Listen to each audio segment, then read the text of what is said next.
They loved rules, not written ones, unspoken ones. The kind that only applied to me. At family gatherings, those rules showed up in small ways. Where I sat, who spoke over me, who introduced whom. It was always subtle enough that no one outside the family would notice, but loud enough that I felt it every time. I learned early that silence was safer than protest. If I didn't react, they couldn't accuse me of being dramatic. If I stayed calm, they mistook it for weakness. That Sunday brunch was supposed to be ordinary. It was held at a place my family loved to brag about, a polished venue with white tablecloths, controlled smiles, and staff trained to say, of course, without meaning it.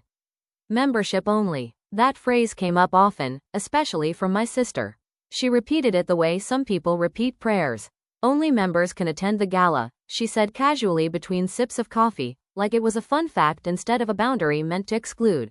Everyone leaned in. She talked about the upcoming gala as if it were a coronation.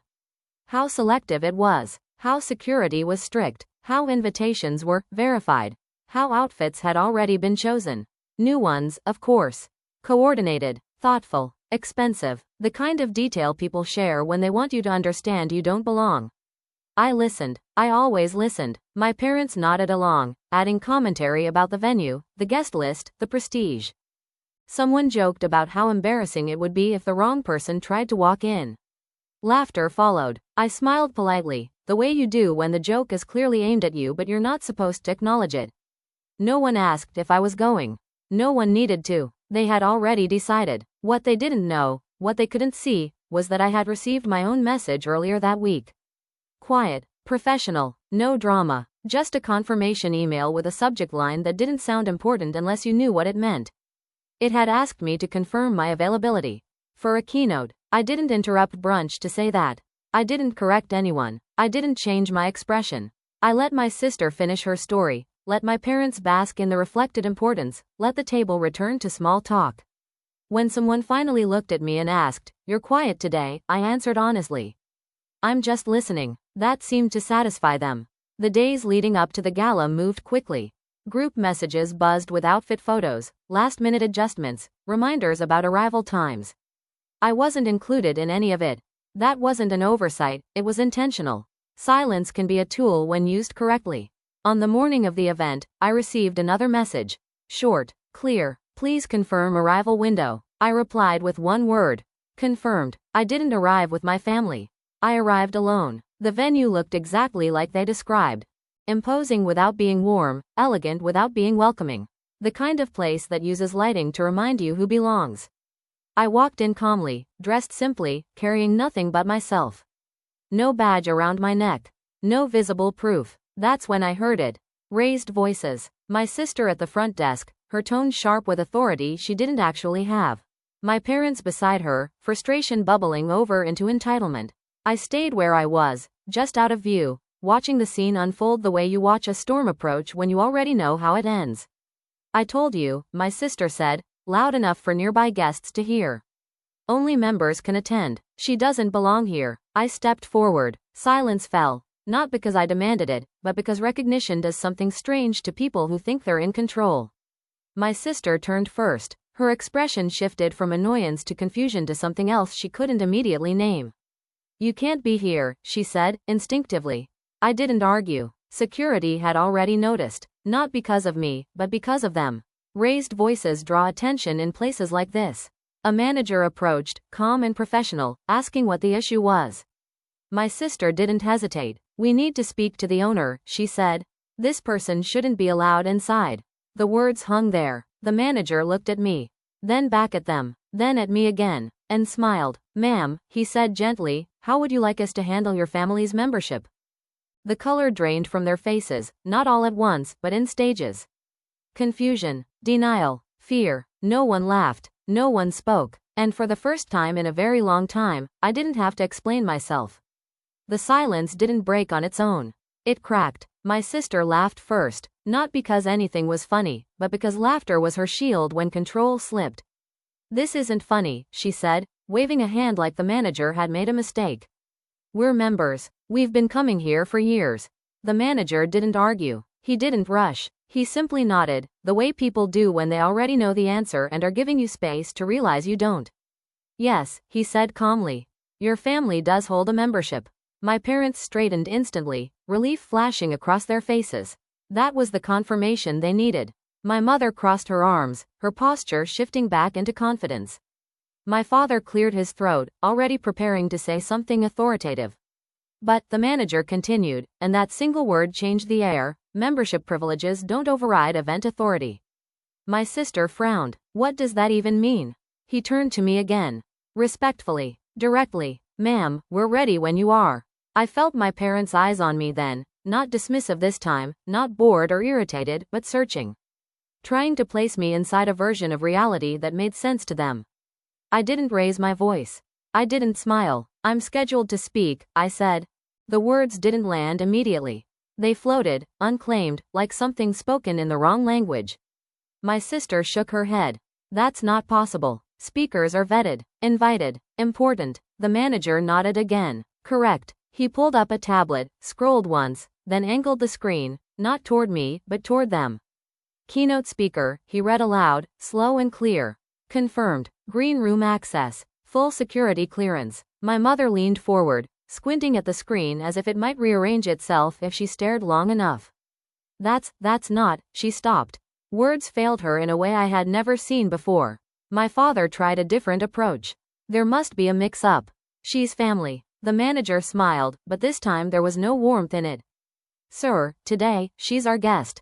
You are not. That sentence landed harder than any insult ever had. People nearby had started to notice. Not openly staring. This wasn't that kind of place, but watching through reflections, pauses, the careful stillness of people who sense drama and don't want to miss the ending. My sister's face tightened. So you're saying we can't attend? I'm saying, the manager replied, still calm, that tonight's gala is invitation only. And invitations are not transferable. Security shifted subtly, not aggressively, just enough to signal alignment. Not with my family. With the event. My parents looked at me again. This time, there was something else behind their eyes. Panic. Because suddenly, the story they'd been telling themselves for years, the one where I was invisible, insignificant, optional, was falling apart in public. This is humiliating, my sister hissed, lowering her voice now. Fix this. She wasn't talking to the manager. She was talking to me.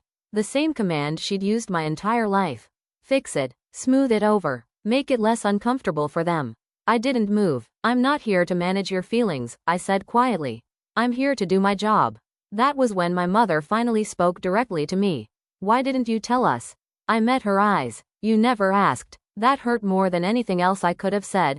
The manager gestured politely toward the entrance. If you'd like to discuss membership options for future events, our office will be happy to schedule a meeting. It was a dismissal wrapped in courtesy.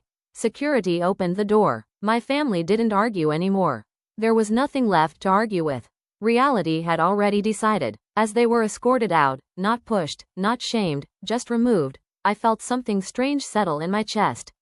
Not victory. Relief. For the first time, I wasn't shrinking to fit their version of me. I wasn't explaining, apologizing, softening the truth. I walked past them without a word. The hallway beyond the doors was quiet. Controlled. Purposeful. Someone handed me a badge, not flashy, just functional. Another staff member asked if I needed water. Someone else checked the time. Everything moved forward. And for once, so did I. The doors closed softly behind them. No slam. No scene. Just the quiet certainty that they were no longer part of what was about to happen. Inside, the gala moved like a machine that had never noticed the interruption. Staff adjusted place cards. Lights shifted. A subtle cue passed between coordinators. Someone touched my elbow and guided me toward a corridor that smelled faintly of citrus and polished wood. Green room this way, a voice said. I nodded and followed. As I walked, fragments of the past tried to rise, the reflex to turn back, to explain, to make it easier for everyone else. That reflex had been trained into me over years of dinners and birthdays and long car rides where my silence kept the peace. But tonight, the reflex stayed quiet. The corridor ended. The door opened. The room was calm, prepared, waiting. I set my phone down and breathed. On stage, applause swelled as the host introduced the keynote. I listened to my title spoken aloud, steady and neutral, stripped of family context and loaded with purpose. The words were simple. The moment was not. When I stepped into the light, The room responded the way rooms do when they recognize authority, chairs stilled, conversations ended, attention focused. I didn't scan the crowd for familiar faces. I didn't need to. I spoke to the work, to the ideas, to the outcomes that mattered. I spoke clearly. I spoke briefly. I spoke without apology. When the applause came, it wasn't loud because it had to be. It was loud because it made sense. Afterward, people approached with measured interest, questions about strategy, timelines, alignment. No one asked where I came from. No one asked who my family was. They asked what I was building next.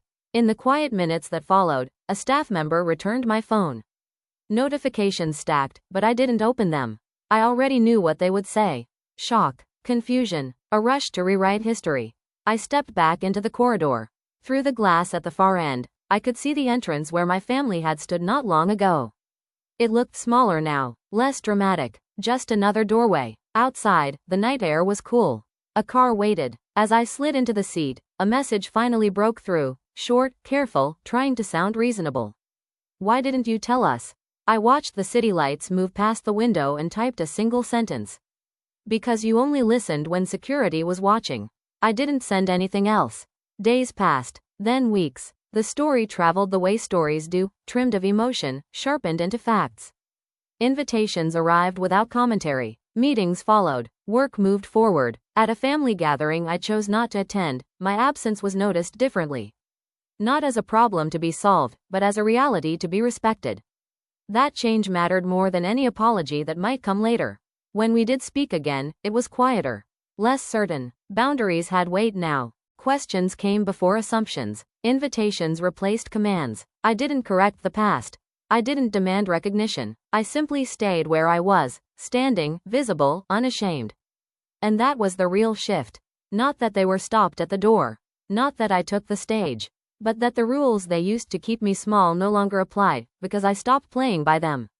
The gala ended. The season changed. The work continued. And the silence that followed wasn't empty. It was earned.